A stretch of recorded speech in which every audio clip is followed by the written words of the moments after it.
संगठन में और हाँ हर चीज में महिलाओं को शामिल करना बहुत ज्यादा जरूरी है, क्योंकि 50% की आबादी हमारी महिलाओं की है।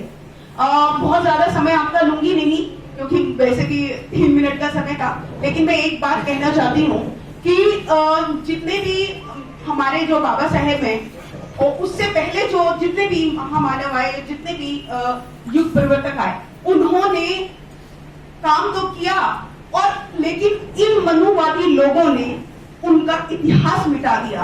क्योंकि आपने देखा होगा कि संत कबीर जी को भी वो प्रकट मानते हैं, वो ईश्वर का रूप उन्होंने बना दिया था, जबकि वो ऐसा नहीं थे। उसके बावजूद भी उनका जिक्र तक नहीं था। 1816 में इंग्लैंड में उनके बारे में छपा था। उससे पहले संत कबीर जी को कोई नहीं जानता था। फिर धीरे धीरे धीरे धीरे थोड़ा थोड़ा छपा, और उसके बाद 1940 में प्रॉपर उनके एक हजारी प्रसाद द्विवेदी जी उन्होंने उनके ऊपर बुक लिखी, लेकिन उन्होंने भी उनको कभी मानने से इनकार कर दिया। तो ऐसे हमारे समय समय पर हमारे इतिहास को ध्वस्त किया गया, हमारे इतिहास को तोड़ मरोड़ कर मनुवादियों ने अपना लिया और उसी को हमारे ऊपर थोप दिया।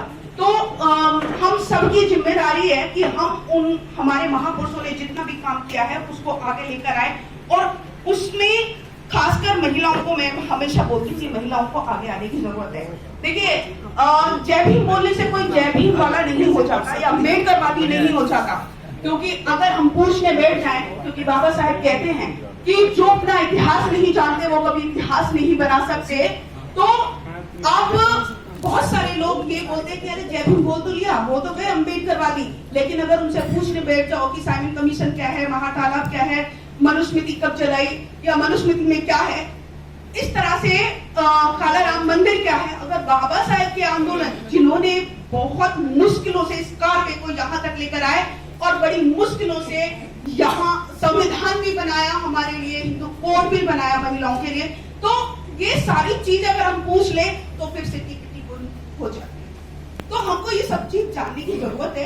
और सबसे बड़ी बात है, क्योंकि महापुरुषों से प्रेरणा लेंगे और तो महापुरुषों की विचारधारा को जन में पहुंचाएंगे, क्योंकि हमारे महापुरुषों ने हमेशा मानवता, समानता, बंधुता, भाईचारे पर काम किया है, और हम इस देश में वही चाहते हैं, वही स्थापित करना है। तो इसी के साथ मैं अपनी वाणी को विराम करूंगी और एक चीज बोलूंगी, क्योंकि बाबा साहेब ने हमको जो दिया है वो किसी से भी कम नहीं। इसलिए मैं कहती हूँ कि जो जय भीम एक सम्मान है, जो जय भीम का ना हुआ वो इंसान नहीं, जो जय भीम का ना हुआ वो इंसान नहीं। लोग पूछते होंगे पत्थरों को, लेकिन जय भीम से बड़ा कोई भगवान नहीं। इसी के साथ अपनी वाणी को विराम करती हूँ। आप सभी को एक बार फिर से जय भीम, जय भीम, जय भीम, जय भीम, जय भीम, नमो बुद्धाय, जय भीम। आपने मुझे सुना, उसके लिए बहुत बहुत साधुवाद।